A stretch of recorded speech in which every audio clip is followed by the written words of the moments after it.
Hi friends, मैं परमिंदर खारी। Friends, आज की हमारी गेम जिनकी वीडियो रिकमेंडेशन है उनकी आईडी है नॉन टेक गुरुजी। और जिस गेम के ऊपर उन्होंने मुझसे वीडियो बनाने के लिए कहा है, एक्सप्लेनेशन देने के लिए कहा है, वो सन 2002 की है।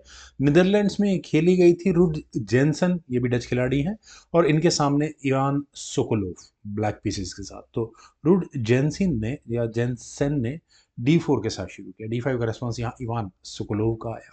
C4 हुआ, C6 स्लाव डिफेंस होगा, नाइट F3 नाइट F6 और स्लाव डिफेंस है। Knight C3 D takes C4। और यहाँ देखिए पॉन एडवांटेज तो कुछ भी नहीं, तो सेंटर यहाँ किसको मिल गया, सेंटर वाइट को मिल गया, वही बहुत बड़ी बात है। A4 का मूव पहले वाइट ने खेला ताकि क्या हुआ, बी पॉन आगे पुश ना हो, ऐसा कोई है नहीं।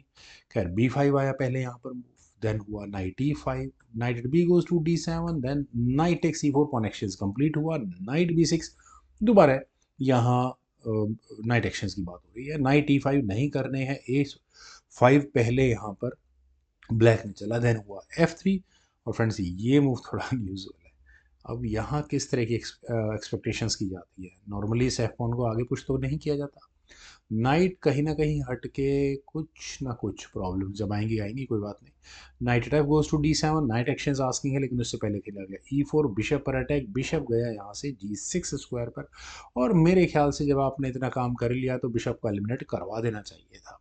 Night x G6 was there, h takes G6 होता, उसके बाद ठीक है यहाँ H5 आपको सेमी ओपन देनी पड़ जाती है ओपोनेंट को, पर ठीक है गेम में चांसेस थे, लेकिन यहाँ खेला गया queen B3।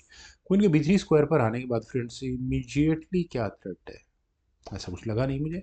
Night takes E5, d takes E5, then हुआ E6, बिशप आया E3 स्क्वायर पर, ठीक है नाइट पर थोड़ी देर के लिए इशू है, लेकिन बिशप B4, ओके क्वीन की फायरिंग लाइन बंद। उल्टा अब आपका नाइट खुद का पिन हो चुका है। रुक D1, क्वीन पर अटैक बना, लेकिन उस पर अटैक बना लो, नाइट बीच में लग गया, ऑल इज वेल, नाइट हटा लिया गया है। देन हुआ बिशप E2, और बिशप के E2 स्क्वायर पर जाने के बाद queen E7 from black side, और उसके बाद यहाँ दोनों साइड्स ने एक एक कर कैसल किया। वाइट ने अपने किंग को मूव किया H1 स्क्वायर पर, देन हुआ बिशप H5। बिशप H5 किस लिए, एफ पॉन आगे पुश ना हो, ऐसी कोई वजह लगती नहीं है।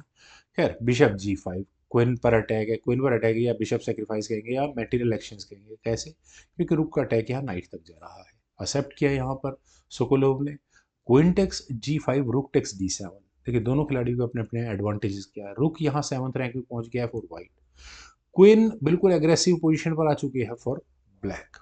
क्या रुक अटैक गोज टू D1, रुक एक्शंस आस्किंग है। मेरे ख्याल से सीधा सीधा आप यहाँ इस B7 पॉन को ले सकते थे, लेकिन अगर यहाँ से ही गेम आगे बढ़ती है तो ब्लैक का रुक कहाँ जाएगा, अरे रे रे रे, वो तो ज़्यादा खतरनाक हो, वो ठीक नहीं है। खैर F4 के ऑप्शन को चुना गया, सीधा क्वीन पर अटैक बना, या मैं क्या कहूँगा, क्वीन पर अटैक है, बिशप को लेने की तैयारी है, ले लेना चाहिए था। खैर क्वीन हटाई गई G4 स्क्वायर पर। देन फ्रेंड्स यहाँ जिस तरह से गेम आगे बढ़ रही है, वाइट रुक टेक्स B7 के ऑप्शन को चुन सकता था। यहाँ रुक D2 एग्जैक्टली ब्लैक के पास ऑप्शन होती, बिशप के साथ इश्यूज होते, तो bishop takes H5, queen takes H5 होने के बाद अब क्या करें, नाइट मूव कर ले, रुक को अनस्टेबल करने की कोशिश करें, लेकिन फिर भी है अपने अपने फायदे नुकसान यहाँ से। खैर रुक टेक्स B7 के ऑप्शन को नहीं चुना यहाँ, उन्होंने अपने जी पॉन को आगे पुश करके क्वीन पर अटैक बनाया, वीक मूव हो जाते हैं, क्यों क्वीन गई H3 स्क्वायर पर। अब देखिए बिशप आपने ऑलरेडी यहाँ ये फंसा लिया गया मेरे हिसाब से, और रुक किस तरह से क्वीन के अटैक पर आ गया। तो फर्स्ट थिंग फर्स्ट, शायद रुक को, दूसरे रुक को वापस लेकर आना चाहिए था, रुक पर डिफेंस करना ज़्यादा ज़रूरी था प्रोटेक्टिव वे में, क्योंकि आपको बिशप के साथ इश्यूज हैं यहाँ पर। लेकिन यहाँ खेला गया रुक टेक्स D8, और ऐसा होने के बाद प्रॉब्लम्स और बढ़ेगी। रुक टेक्स D8 और D5 में कब्जा आ चुका है ब्लैक के रुक का, और ये D2 स्क्वायर पर ब्लैक का रुक आएगा ही आएगा। खैर फिलहाल अब मूव है वाइट का। तो जिस तरह की ये गेम बढ़ चुकी है, मैं कोई सजेशन क्या दूं, देखिए प्रॉब्लम वही आती है, क्वीन का रुक पर अटैक है, बिशप का ऑलरेडी बिशप एक्सचेंज होने के बाद अब कर लो नाइट से रिमूविंग द डिफेंडर, हो सकता था तो रुक को हटा लेना चाहिए था। रुक F2 एक ऑप्शन है यहाँ पर, क्योंकि देखिए रुक E1 स्क्वायर पर तो वैसे भी नहीं आ सकता, उसके बाद आपका नाइट ऑलरेडी पिन है, तो बिशप अटक जाता है वहाँ से कहीं ना कहीं। खैर, यहाँ खेला गया रुक D1। रुक एक्शन आस्किंग है। और फ्रेंड से जरा इस वीडियो को आवाज पॉज कर लीजिए। देखिए मूव नंबर है 23rd और बातों ही बातों में गेम भी खत्म हो गई है। यहाँ इस मूव के रुक के D1 स्क्वायर पर आने के बाद इवान सोकोलोव ने ऐसा कौन सा मूव चला जिसकी वजह से रुक जॉनसन को रिजाइन करना पड़ गया। फ्रेंड्स, अगर आपके दिमाग में रुक D2 मूव आ चुका है तो बहुत बहुत कंग्रेचुलेशंस। यहाँ इस मूव के बाद फाइनली रिजाइन करना पड़ गया था रुट जेंसन को। अब रेजिग्नेशन का रीजन देखिए फ्रेंड्स।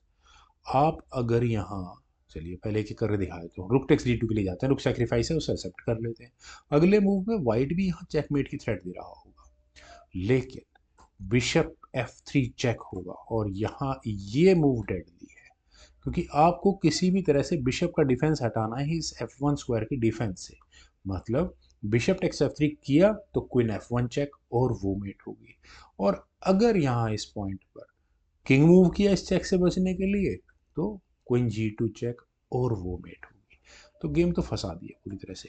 अब करें तो करें क्या। दूसरा एक मूव जो मुझे नजर आ रहा है वो आप इस बिशप को एलिमिनेट कर दो, लेकिन उसके बाद फ्रेंड्स यहाँ रुक H2 स्क्वायर पर क्वीन के साथ चेकमेटिंग थ्रेड बना रहा है। तो एक जस्ट एक मूव और चल देता हूँ मैं यहाँ। अगर यहाँ जी पॉन आगे पुश हो जाए, बिशप पर अटैक बने, तो क्या होगा, तो भी बिशप टेक G4 हो जाएगा। आप इस बिशप को हटा नहीं सकते किसी भी तरह से। क्वीन C4 जैसा मूव बिशप पर डिफेंस करने के लिए कर भी लिया गया, देन बिशप F3 चेक, फिर वही चीज आएगी। यहाँ किंग G1 तो चेकमेट हो जाता है। और बिशप टेक्स F3 का मतलब इस बार क्या होगा, रुक कहाँ चेकमेट हेल्प कर रहा होगा, क्वीन टेक्स H2 चेक और वो मेट होगी। फ्रेंड्स, वाकई में रुक D2 एक क्या कहेंगे फाइनल पंच, ब्लो पंच, मतलब नॉकआउट पंच था। इसके अलावा कोई जवाब ही नहीं था। क्या गेम थी फ्रेंड्स। उम्मीद है सब आप सभी लोगों को भी जरूर पसंद आई होगी। तो वीडियो को लाइक, शेयर, यूट्यूब चैनल को सब्सक्राइब। आपके कमेंट सजेशंस का मुझे बेहद नजर आएगा। Thank you for watching. Bye for now.